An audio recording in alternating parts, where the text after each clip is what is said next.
네, 여야 의원들의 뜨거운 정치 토론 여의도 펀치. 오늘은 국민의힘 박형수 의원, 더불어민주당 강선우 의원과 함께합니다. 어서 오십시오. 네, 네, 안녕하세요. 안녕하십니까.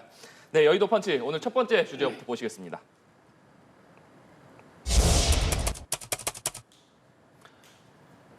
네, 앞서 저희 국회 취재 기자도 전해드렸습니다만 정치권에선 오염수 문제를 놓고 연일 공방이 이어지고 있습니다.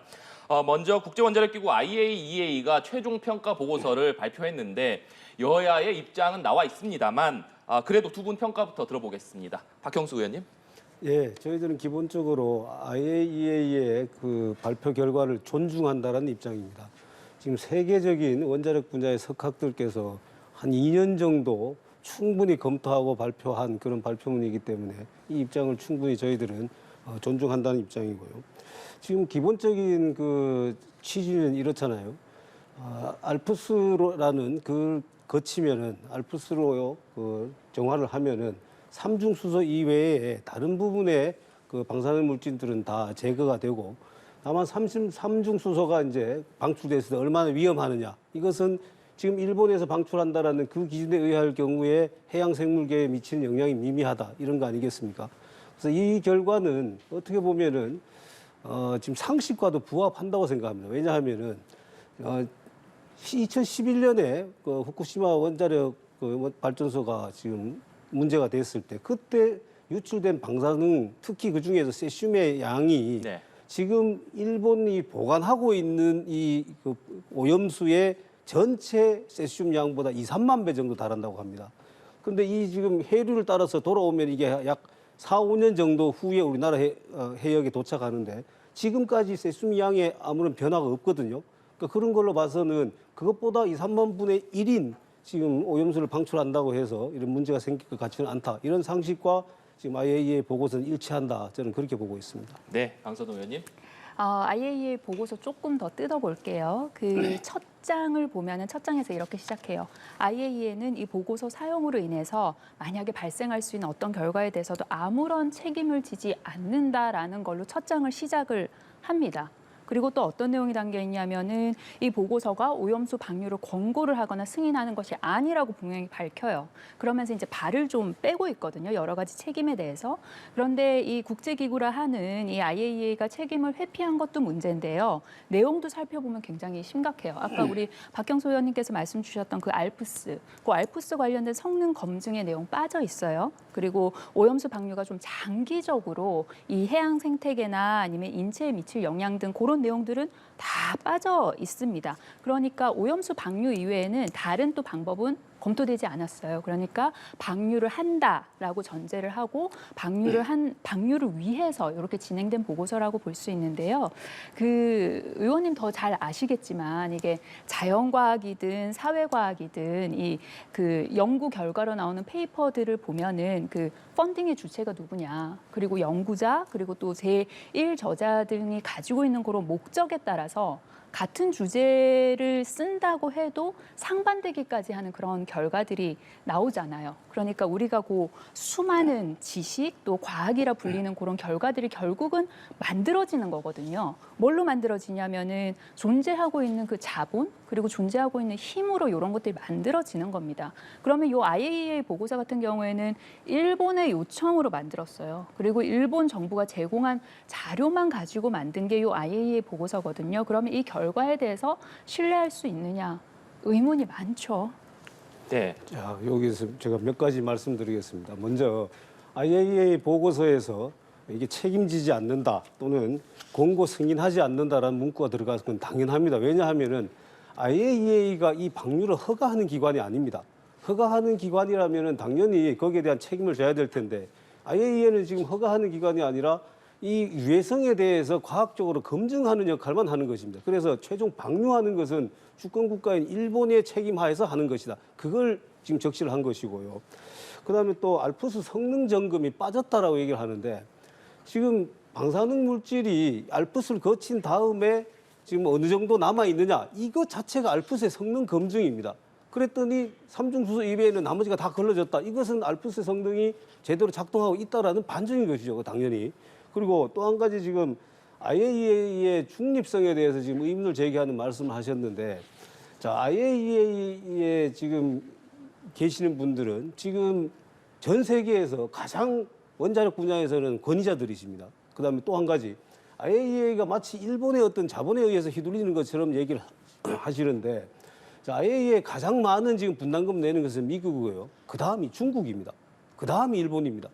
중국은 지금 방류에 지금 반대하고 있지 않습니까? 공식적으로 지금 입장까지 표명하고 있는데 중국이 지금 두 번째로 많은 지금 IAEA 분담금을 내고 있는데 그것 때문에 일본이 분담금 내는 것 3위로 내는 일본 때문에 IAEA 보고서가 중립성을 잃었다. 이것은 좀 객관성을 잃은 발언이 아닌가 생각합니다. 그 자본 관련해서 제가 말씀드렸던 것은 일반적인 그런 많은 연구, 그러니까 일반적인 일반론을 말씀을 드린 거예요. 그러니까 우리가 예를 들어서 어떤 주제를 연구를 하고 싶어서 연구자가 펀딩을 신청을 하잖아요. 그러면 그 펀딩 주체에 따라서 그 연구 주제가 같지만 어느 주체가 펀딩을 했느냐에 따라서 결과가 많이 달라질 수 있다는 그런 원론적인 말씀을 드렸던 것이고요. 그리고 알프스 성능 말씀하셨는데 물질이 걸러지는 거 관련해서 검증을 하셨다고 하셨죠. 제가 말씀드린 그 성능이라 함은 알프스가 이전에 여러 차례 고장이 난 적이 있지 않습니까? 그렇다면 이것이 제대로 가동이 될 것인가? 그리고 만약에 가동이 멈추었을 경우에는 그럼 어떠한 결과를 나타내는지 그렇게 포괄적으로 보고서에 그 내용이 포함되지 않았다는 그런 말씀을 드렸던 것이고요. 그리고 IAEA가 원자력을 진흥하는 기구니 당연히 그 전문가들이 있겠죠. 관련해가지고 네. 그것은 당연한 것이고요. 그리고 IAEA 지금 보고서가 이번이 6차 보고서입니다. 6차 보고서에 모든 것을 다 담을 수가 없었는데 1, 2, 3차, 5차 보고서까지에는 그 알프스에 지금 말씀하신 그런 고장 문제, 작동이 제대로 안 되는 문제 이런 것까지 다 포함되어 있고 6차 보고서는 그러한 과정을 다 거치고 난 이후에 최종적인 보고서인 것입니다. 그럼 그걸 믿어야 되겠지 않겠습니까? 그러니까 결국에는 IAEA 최종 보고서의 신뢰성에 대한 두 분의 평가도 엇갈리고 있는데 일단 최종 보고서가 공개된 이후에 여야 모두 긴급 회의를 열고 대응책을 논의를 했습니다. 민주당은 오늘 저녁부터 철야 농성에 들어간다고 하던데 이 배경부터 좀 설명해 주신다면요. 그 오늘 오전에 이제 관련한 의원들 몇 명께서 그 외신 간담회 했고요. 네. 그리고 저희 철야 농성하고 그리고 내일 오전엔 대대적인 결의 대회를 진행을 할 예정입니다. 그 알프스 이제 그 IAEA 요 보고서 가지고 내용 가지고 이제 여야가 좀 공방을 하고 있는 상황인데 제가 빠진 거 몇 개만 조금 더 네. 말씀을 드릴게요. 그 당초에는 세 차례에 걸쳐 가지고 오염수 시료 분석을 한다고 했어요. 근데 보고서 결과를 보니까 1차 분석만 마친 상태에서 보고서를 냈거든요. 그리고 2차, 3차 시료에 대해서는 올해 후반기에 낸다고 결과를 낸다고 했는데 그러면은 왜 이렇게 서두르지? 이게 지금 이 2차, 3차까지 다 거친 다음에 나중에 나와도 될 보고서가 이 방류를 하기 위한 그런 백업 논리로서 왜 이렇게 서둘러서 나올까? 그러면 방류 시기를 일본 정부에서 언제쯤으로 뭘 기준으로 최적화해서 정했을까? 올 여름에 지금 방류한다는 거 아닙니까? 그러면은 일본의 자국 내 정치 상황이 뭐가 있을까를 좀 따져보면 11월에 후쿠시마현에 지방선거 있습니다. 그러면 11월 가까운 것보다 떨어져서 방류하는 게 좋겠죠. 후쿠시마현에서 지금 방류 관한 여론이 좋지 않거든요. 그리고 주변국 정치 상황 한번 볼까요? 대만하고 한국을 살펴보면은 대만 1월에 총통 선거 있어요.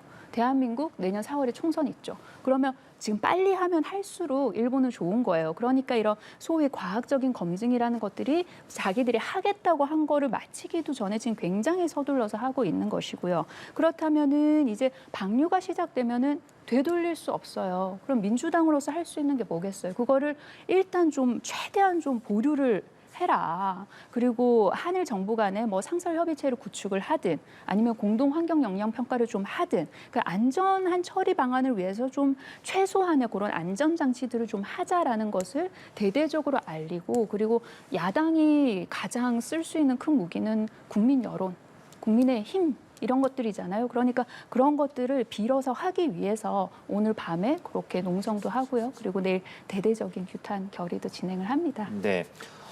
일본이 여러 가지 이유로 오염수 방류를 좀 앞당기기 위해서 IAEA 보고서가 나온 것 아니냐 이런 말씀을 해주셨고 그 부분에 대한 평가와 더불어서 더불어민주당이 지금 오늘 밤샘 농성을 예고하고 있는 부분 이 부분 어떻게 보시는지도 말씀 부탁드립니다. 네, 지금 IAEA 중립성에 대해서 자꾸 이렇게 폄훼하는 이제 발언을 민주당 의원들이 많이 하고 계신데 자, 기본적으로 IAEA에는 지금 11개국의 전문가들이 파견되어 있습니다. 그 11개국의 전문가들이 각자가 지금 거기 우리나라 지금 그 과학자도 포함되어 있죠.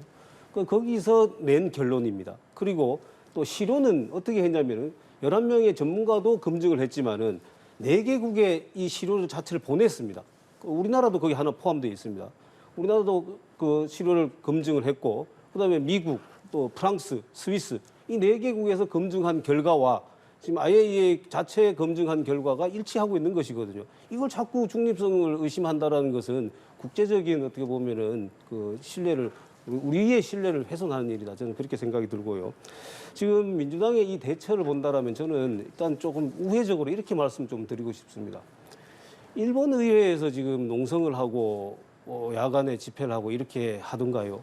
아니면은 지금 이 방류를 하면은 이 쿠시오 해류를 따라서 지금 북쪽으로 올라가서 그게 북태평양 해류를 따라서 캐나다와 미국으로 갑니다. 캐나다, 미국의 북동부 해안으로 가는데 미국 의회나 캐나다 의회에서 지금 이런 민주당 같은 반응을 보이던가요? 저는 이 부분에서 민주당의 지금 지금 뭐 밤샘 농성하고 이것은 굉장히 정치적이다.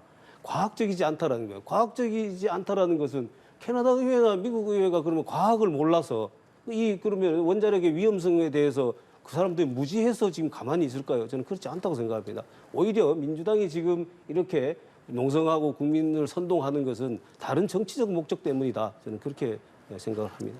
네, 민주당이 다른 정치적인 목적이 있는 것 아니냐. 결국 김기현 대표도 뭐 윤석열 대통령에 대한 탄핵이나 총선 전략이라는 목적이 숨겨져 있는 것 아니냐 이런 얘기를 했습니다만 일맥상통하는 것 같습니다. 그렇게 말씀하셔서 민주당 입장에선 굉장히 유감이에요. 저희가 그 IAEA 중립성을 폄훼한 적이 언제 있습니까? 그 보고서 나온 내용 그대로 전달을 드린 거 아닙니까? 첫 장은 이렇게 시작을 한다. 책임 회피를 하는 그런 문구들이 있다. 그렇게 말씀을 드렸을 뿐이고 그리고 빠진 내용을 그대로 전달을 드렸을 뿐인 거죠. 그리고 아까 제가 말씀드렸던 그 과학하고 지식이 어떻게 만들어진다는 것은 우리 모두 다 알고 있는 상식 아니겠어요? 그래서 그 말씀을 그냥 드렸을 뿐이고요.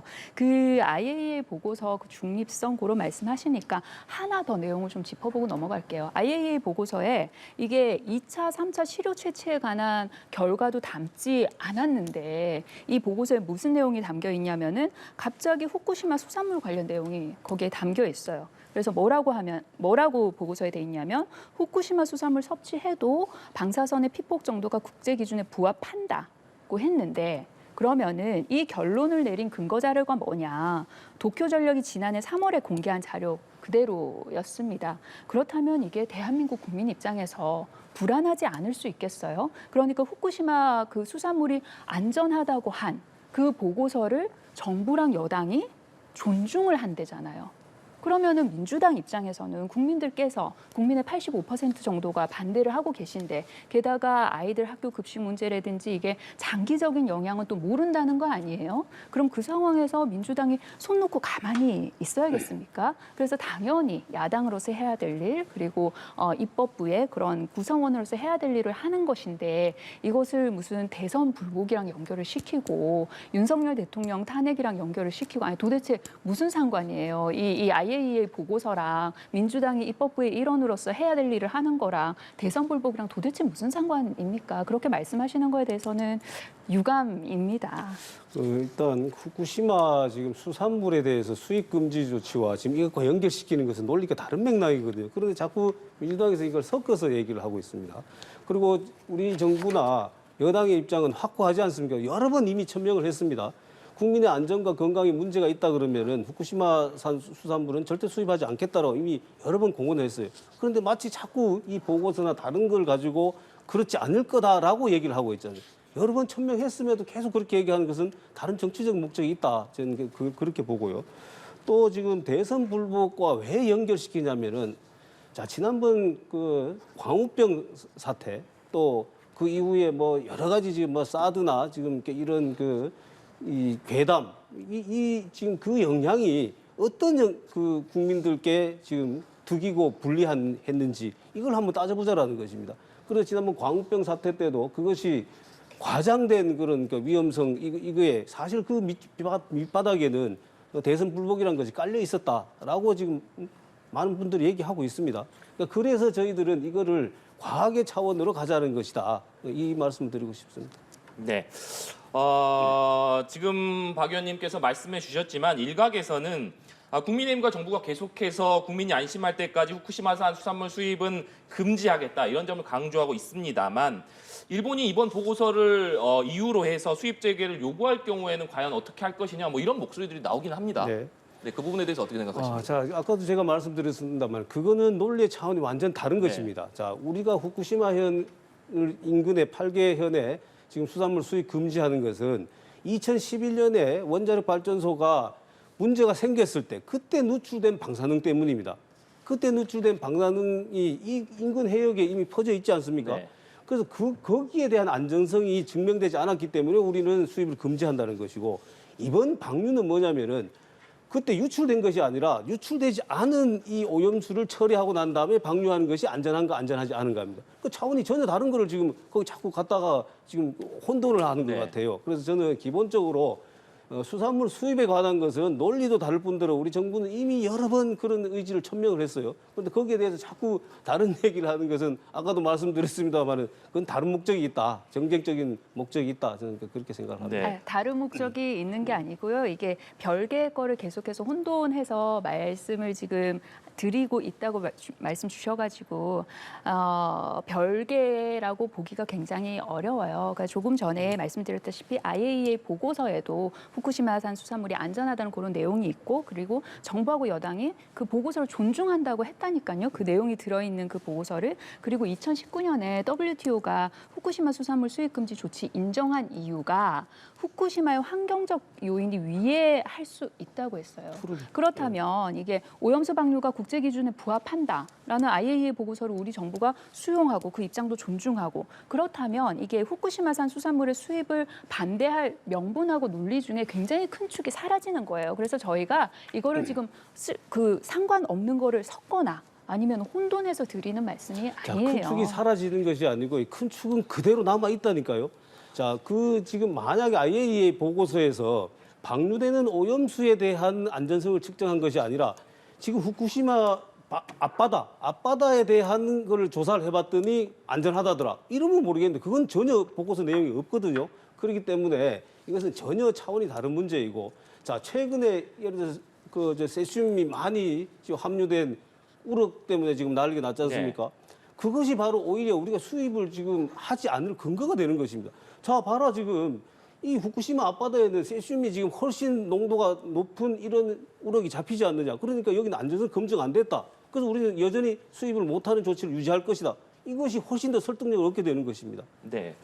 한편 민주당에서는 의원총회 이후에 만약에 일본이 오염수 해양 방류를 현실화할 경우에 일본산 수산물 전체를 수입 금지하는 내용의 입법을 검토할 수 있다. 이런 얘기가 나왔습니다. 의원님 이건 어떤 얘기입니까? 강력한 조치를 검토하지 않을 수가 없죠. 야당 입장에서. 우선 국민의 불안이 너무 높고요. 그리고 IAEA 보고서에서 그 피폭 정도가 국제 기준에 부합하다고 했거든요. 괜찮다고 이야기를 한 거예요. 그렇다면 이게 그런 장치들을 하나씩 깔고 있는 게 아닌가. 그 수입 규제 철폐로 가기 위해서. 그리고 정부가 하는 이야기, 그 여당이 하는 이야기들도 국민들께서는 불안하신 거예요. 그러니까 예를 들어서 후쿠시마 수산물 수입 규제 철회하는 거 절대 없다가 아니에요. 뭐라고 계속 말씀하시냐면 국민들께서 안심할 때까지는 안 하겠다거든요.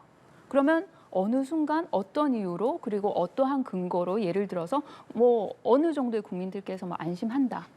뒤집어서 이야기를 하면 안심하신다고 하면 하겠다는 거잖아요. 그러니까 이 국민 불안을 잠재울 수 있는 그 어떤 액션도 정부 여당이 취하고 있지 않아요. 그래서 야당으로서는 그 입법부의 일원으로서 강력한 조치를 할 수밖에 없습니다. 네. 이 전체 수산물 수입 금지 입법의 검토에 대한 생각 어떠십니까? 자, 수산물 금지법 전체 수산물에서 금지를 한다 그러면 또 제가 아까와 똑같은 얘기를 하겠습니다. 자, 캐나다와 미국에서 지금 이런 법률을 추진하고 있나요? 이럴 가능성이 있습니까? 저는 그 부분에서 민주당이 지금 하고 있는 얘기는 국제법 전체를 지금 흔들고 있는 얘기입니다. 지금 WTO 체제에서 WTO 부속 협정들이 있습니다. 자유무역에 관한. 그 조약들을, 그 협정들을 우리가 다 어기게 되는 것이거든요. 우리가 지금 수산물 수입 금지하는 것도 일본에서 제소를 했잖아요.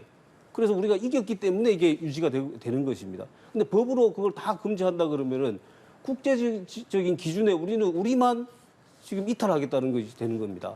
그래서 이 법률 만든다는 이 자체가 저는 굉장히 국제적인 기준에서 어긋난, 그리고 예를 들어서 다른 나라 캐나다도 그렇고 미국도 그렇고 모든 나라에서 일본 수산물을 어느 순간에 수입하겠다고 하는데 그럼 우리는 영구히 수입 안 하겠다라는 이 조치를 계속해 유지할 수 있겠습니까?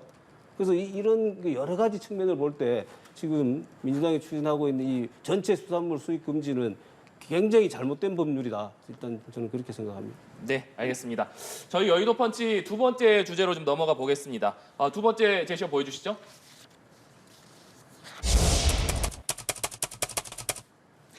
네, 방송통신위원회가 어제 KBS 수신료를 전기요금과 분리징수하는 방안을 담은 방송법 시행령 개정안을 의결했습니다. 두 분 평가부터 들어보겠습니다. 박형수 의원님. 저희들은 지금 오랫동안 국민들께서 지금 원하고 있던 것을 지금 실현을 하는 것이다. 그렇게 생각을 합니다.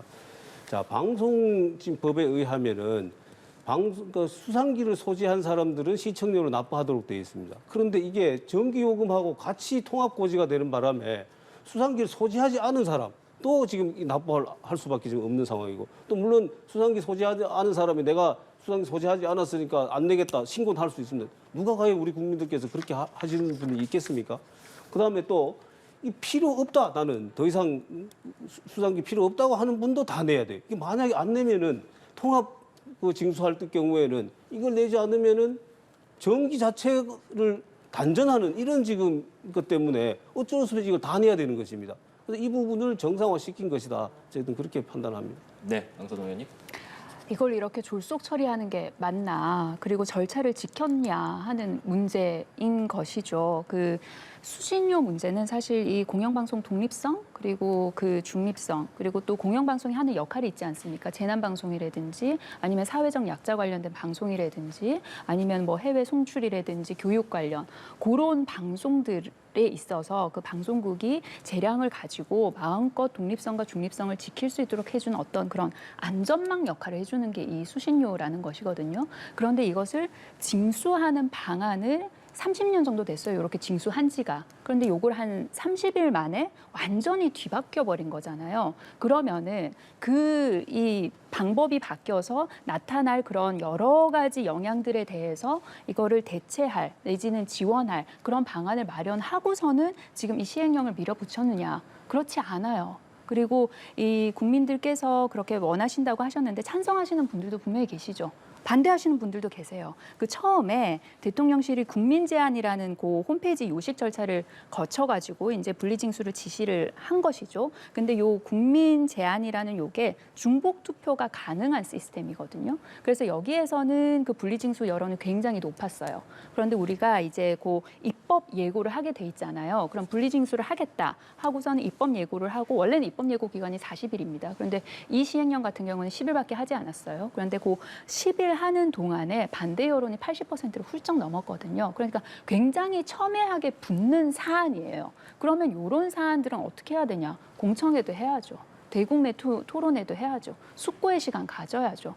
그런 거 없이 지금 밀어붙이고 있는 것이거든요. 그래서 거기에서 발생할 여러 가지 부작용들에 대한 우려가 크죠. 네. 자, 일단 30일 만에 졸속 처리했다 그러는데 이 논의가 시작된 것은 굉장히 오래됐습니다. 그리고 우리 당에서도 국민의힘에서도 우리 과방위 위원들 중심으로 줄기차게 이 부분에 대해서 문제 제기를 해왔고요. 예전에 민주당도 이 관련된 법안을 낸 적이 있습니다. 그만큼 오랫동안 이것은 이미 논의가 되어 오던 상황인데 이걸 실행하느냐 실행하지 않느냐의 문제인 것이죠. 그다음에 지금 근본적으로 이 문제는 공영방송의 독립성과 중립성과 관련이 있습니다. 공영방송이 독립성과 중립성을 잘 유지했다라 그러면은 국민들께서 수신료 분리 징수해라 또는 못 내겠다 이런 얘기가 나올 수 있겠습니까? 오히려 그러면은 국민들께서 안 된다. 우리 시청료로 내서 공영방송이 제대로 역할을 할 수 있도록 해야 된다. 이 여론이 더 높을 거 아닙니까? 그런데 그 반대였다라는 것은 KBS가 그동안에 공영방송으로서의 중립성과 독립성을 제대로 지키지 못했다라는 것의 반증이고요. 그다음에 입법 예고 기간이 40일이라고 했는데 그것은 특별한 사유가 없으면 40일을 한다는 것이고, 특별한 사유가 있을 때는 입법 예고 기간을 거치지 않아도 되고 입법 예고할 당시에 기간을 정하도록 되어 있습니다. 그래서 그게 절차적인 하자가 될 수는 없는 것이고요. 지금 반대 여론 이 말씀을 하셨는데 지금 말씀하신 그 반대 여론은 거기에 관련자들이 주로 댓글을 다 다룬 것입니다. 이 사안을 가지고 공영방송 KBS의 수신료를 정말로 분리징수할 것이냐 말 것이냐라고 했을 때 어디가 많이 나오겠습니까? 저는 절대 다수가 분리징수해야 된다는 건 나올 걸로 확신합니다. 네. KBS가 공영방송으로서 독립성과 중립성을 유지하지 못했기 때문에 자초한 일이 아니냐 이런 말씀을 해주셨습니다. 강선우 의원님 어떻게 보십니까? 논의가 시작이 된 지 굉장히 오래됐다고 말씀하셨는데 맞아요. 굉장히 오래된 사안이에요. 그러면은 그렇게 오래되는 동안에 어떤 합의된 결론에 도달하지 못했다면 그 이유가 있지 않겠어요? 그리고 그렇게 오랫동안 논의가 된 사안일수록 이것을 시행하고 의사결정을 하고 그 절차에 있어서도 그만큼의 숙고의 시간이 필요하다는 뜻이에요. 그런데 그럼에도 불구하고 굉장히 짧은 시간 안에 단박에 이게 시행령 정치식으로 이제 처리가 됐다는 그런 문제 제기를 드렸던 것이고요. 그리고 KBS가 본인들의 어떤 방송 내용이든 그 보도 내용이든에 있어서 이렇게 되돌아볼 지점들이 분명히 있어요. 분명히 있습니다. 그리고 그 인력이라든지 여러 가지 문제에 있어서도 뭐 방만한 경영이라든지 그런 거에 있어서도 본인들이 돌아볼 부분이 있어요. 그런 것이 없다는 게 아니에요. KBS 편을 들자는 게 지금 아니에요. 그러니까 이 공영방송이 하는 역할이 있지 않습니까? 그러니까 아까 말씀드렸던 여러 가지 재난방송이라든지 사회적 약자들을 위한 방송이라든지 교육이라든지 그렇다면 그 역할에 있어서 이 KBS라는 이 공영방송이 거기에서 마음껏 역할을 할 수 있도록 해주는 것이 수신료고 그리고 이렇게 갑작스럽게 징수하는 방법을 바꿔서 징수를 하게 되면은 6분의 1 이하로 줄어들게 됩니다. 그 수신료가. 그렇다면은 이러한 여러 가지 공영방송의 역할을 하는 데 있어서 그 안전망이 하루아침에 사라져버리는 결과거든요. 그러면은 국민들께서 그러면 분리징수를 원하는 여론이 굉장히 높다. 그렇다고 전제를 하자고요. 그러면은 이 방식이 의사결정을 해가는 이 방식이 이렇게 빨리 졸속으로 돼서는 안 된다는 말씀이에요. 제가 그 부분에 대해서는 아까 제가 충분히 말씀드렸고요. 이 졸속이 아니라 오랫동안 이미 논의가 진행되던 것이다. 결단과 시행이 남았다라고 제가 말씀드렸고요. 공영방송이 재난과 교육 이런 부분에서 공영방송의 역할을 해야 되는 저도 100% 저희들도 동의를 합니다. 근데 과연 KBS가 그렇게 했는지. 그다음 공영 재난방송 같은 경우에 뭐 지금 YTN도 지금 잘하고 있죠. 지금 또 연합뉴스도 지금 잘하고 있습니다. 공영방송이 독자적으로 그 부분에 대해서 어떤 큰 기여를 했다? 저는 그걸 찾아보지 못하겠습니다. 그다음에 지금 근본적으로 여기에는 KBS의 방만 경영이 문제가 있습니다. 자, KBS는 지금 2분의 1 이상의 지금 사원들이 4,400여 명의 종업원들이 2분의 1 이상이 간부직입니다. 그리고 2분의 1 이상이 절반 이상이 억대 연봉을 받고 있어요. 이 방만 경영을 시정하라고 여러 번 지금 공고를 받았음에도 그걸 하지 않고 있습니다. 그 이유가 뭐냐? 수신료에 강제 징수하는 이 수신료로 그걸 지금 다 커버할 수 있으니까 가능한 것입니다. 이걸 그대로 두면은 공영방송인 KBS는 중립성, 독립성, 방만 경영의 내실화 아무것도 지금 하지 못합니다. 그래서 거기에 대해서 수술을 저희들이 하지 않을 수 없는 그런 지금 상황인 것이죠. 그건 네. 국민들의 요구인 것입니다. 네. 이런 가운데 사실 이동관 특보가 방송통신위원장에 내정된 것 아니냐 뭐 이런 얘기가 나온 지가 꽤 됐습니다. 그럼에도 불구하고 아직까지 정식으로 임명됐다라는 이야기는 나오지 않고 있는데 박 의원님 이 배경은 어떻게 봐요? 글쎄요, 뭐 저는 그 부분에 대해서는 뭐 특별히 용산과 뭐 소통한 적이 없어서 잘 모르겠습니다만은 아마 2번 인사청문회를 해야 되는데 네. 그런 문제가 있는 것은 분명해 보입니다. 남은 자녀 임기 동안을 또 해야 되는 거고 또 새로 임기 시작된다 그러면은 뭐 2번 해야 되는 이런 문제는 있어 보이는데 그것 때문인지 아니면은 그 검증 과정에서 어떤 문제가 있어서 그런지 그걸 뭐 정확하게 제가 말씀드리기는 어렵습니다. 민주당에서는 계속해서 이동관 방송통신위원장은 절대 뭐 동의할 수 없다 이런 입장인 거죠? 동의할 수 없어요. 그 오늘자 언론 보도를 보면은 그 이명박 정부 시절에 MBC를 장악한 그 배후에 청와대 홍보수석실이 있었다라는 그런 내용이 나오면서 그 내용이 검찰 수사 보고서에 작성이 됐던 걸로 나오거든요. 그리고 이제 그 2017년에 서울중앙지검 수사 보고서에 MBC 장악을 위해서 그 청와대 홍보수석실의 구체적인 그런 이행 실태 같은 게 낱낱이 나와요. 근데 그 당시 서울중앙지검장이 누구였냐면 지금의 윤석열 대통령이에요. 그러면은 당시 윤석열 서울중앙지검장은 방송 장악을 이동관 당시 그 수석이 어떻게 했었는지 낱낱이 알고 계시다는 뜻이거든요.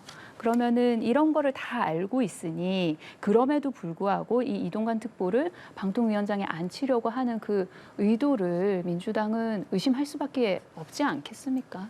네, 이 부분에 대해서는 박형수 의원님 의견도 들어보겠습니다. 네, 이 기본적으로 홍보수석실에서 뭐 어떤 일이 일어났다고 해서 물론 정치적인 책임은 홍보수석이 다 져야 되겠습니다만은 그것이 과연 홍보수석의 지시인지 여기에 대해서는 아무것도 나타난 것이 없는데 그걸 마치 홍보수석인 이동관 당시 홍보수석이 지시한 것처럼 이렇게 단정하고 얘기하는 것은 조금 과하다라고 생각이 들고요.